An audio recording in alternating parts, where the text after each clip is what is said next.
प्रेरणा स्थल पर खड़े होके और महाराजा बिजली पासी का नाम 10 बार लेने का काम किया अपने भाषण में। कितनी बार?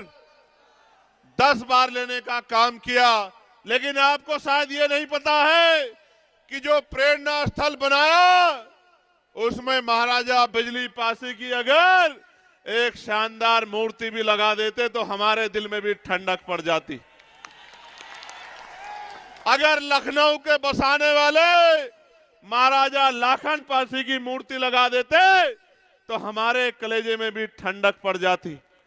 अगर मां उदादेव पासी की मूर्ति लगा देते, मदारी पासी की मूर्ति लगा देते, किसानों के मसीहा कहे जाने वाले, किसानों की आवाज बनने वाले उन हमारे महापुरुषों की मूर्तियां लगा देते तो शायद हमें ठंडक पड़ जाती।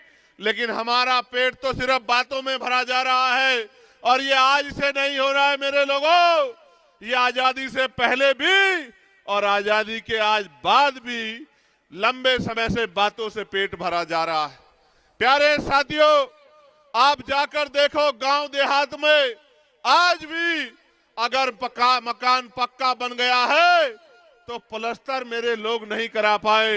ये वो लोग हैं जो राजा महाराजाओं की, जो शासकों की संतानें हैं और आज इस आजाद भारत में गुलामी का जीवन जीने के लिए मजबूर हो रखी है क्योंकि राजकाज में इनकी हिस्सेदारी नहीं है।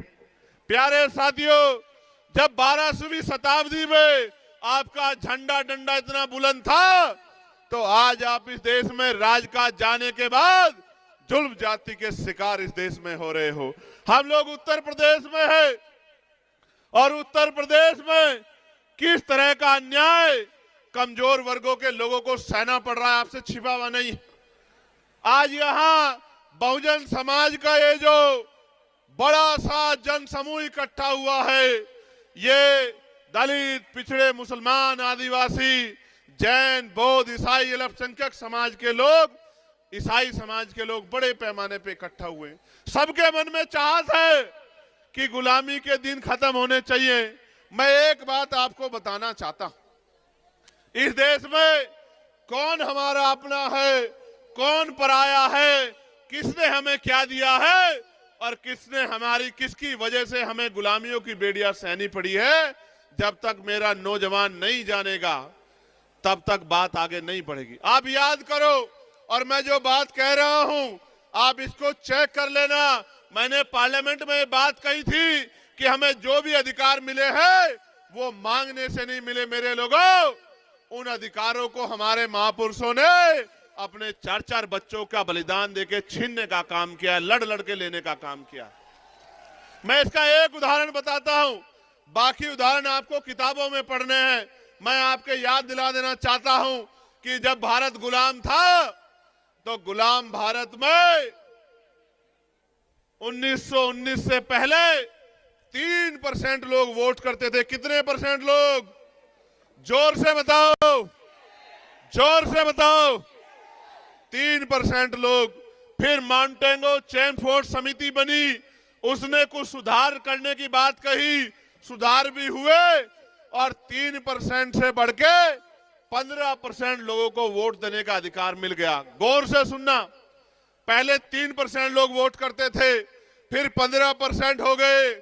3 के बाद जो सुधार हुआ, उस सुधार में यह तय हुआ कि जिनके पास बहुत धन है उनको भी वोट का अधिकार मिलना चाहिए, जिनके पास जमीनें हैं, जमींदार हैं, उनको भी वोट का अधिकार मिलना चाहिए, जिनके पास जो टैक्स पेयर हैं, व्यापारी हैं, बिजनेसमैन हैं, उनको भी वोट का अधिकार मिलना चाहिए, जो बहुत पढ़े लिखे हैं उनको भी वोट का अधिकार मिलना चाहिए, और जो राजा महाराजाओं के परिवार से आते हैं उनकी पीढ़ियों को भी वोट का अधिकार मिलना चाहिए। 3% से बढ़ के 15% हो गए। 15% लोगों में आपको जानना चाहिए एक भी दलित, पिछड़ा, आदिवासी और कमजोर वर्ग, गरीब समाज का व्यक्ति नहीं था। मैं बताना चाहता हूं, मीडिया के लोग मुझे सुन रहे हैं, हालांकि दिखाना तो आपको वही है जो आप दिखाना चाहते हैं। मैं कोई ऐसी बात कह दूंगा तो आप कहेंगे चंद्रशेखर ने ऐसी बात कह दी, मगर मैं आज कहूंगा तो जरूर आप सुन लेना और सुना देना। मैं आपको बताना चाहता हूं, मैं इतिहास की बात कर रहा हूं, मैं इतिहास का स्टूडेंट हूं, मैं वकील हूं। 15% लोगों में देश को जानना चाहिए, एक भी दलित पिछड़ा आदिवासी नहीं था। कौन थे? सामान्य जाति के लोग। कौन थे? सामान्य जाति के लोग कौन थे? सामान्य जाति के लोग, और सामान्य में भी जो गरीब सामान्य थे वो भी नहीं थे। कौन थे? जो मजबूत, ताकतवर, पैसे वाले, संपन्न सामान्य जाति के लोग थे, वही वोट का काम इस देश में करते थे। वही वोट का काम इस देश में करते थे और उन्हीं के द्वारा सरकारें अंग्रेजों के राज में चुनी जाती थी। मैं आपको एक और जानकारी देना चाहता हूं। मेरी माए बहनें बहुत बड़ी पैमाने पे आई हैं अपने बच्चों को आशीर्वाद देने। मैं आपको बताना चाहता हूं, एक भी महिला को किसी भी जाति, किसी भी धर्म की हो, वोट डालने का अधिकार भारत में नहीं था। ये वोट का अधिकार कैसे मिला? किसने दिलाया? ये वोट का अधिकार 1919 के बाद बाबा साहब अंबेडकर ने बहिष्कृत हितकारिणी सभा बना के और मेमोरेंडम दिया, और उस मेमोरेंडम की जांच करने साइमन कमीशन आया, और साइमन कमीशन की रिपोर्ट के आधार पे गोलमेज कॉन्फ्रेंस हुआ, और उस गोलमेज कॉन्फ्रेंस में बाबा साहब अंबेडकर ने आपको, मुझे और मेरे जैसे करोड़ों लोगों को वोट का अधिकार दिलाने का काम किया। देश की हर महिला को वोट का अधिकार दिलाने का काम किया। इसलिए समझो, ये वोट हमें मांगने से नहीं मिली। मेरे लोगों, मेरे भाइयों, मेरे बड़े अभिभावकों, मेरी माँ, मेरी बच्चियों, मेरी बहनों, मेरी दादियों, चाचियों, ये वोट का अधिकार बाबा साहब अंबेडकर के 4-4 बच्चों की कुर्बानियों से मिला है। मेरी बात को आप याद रखना।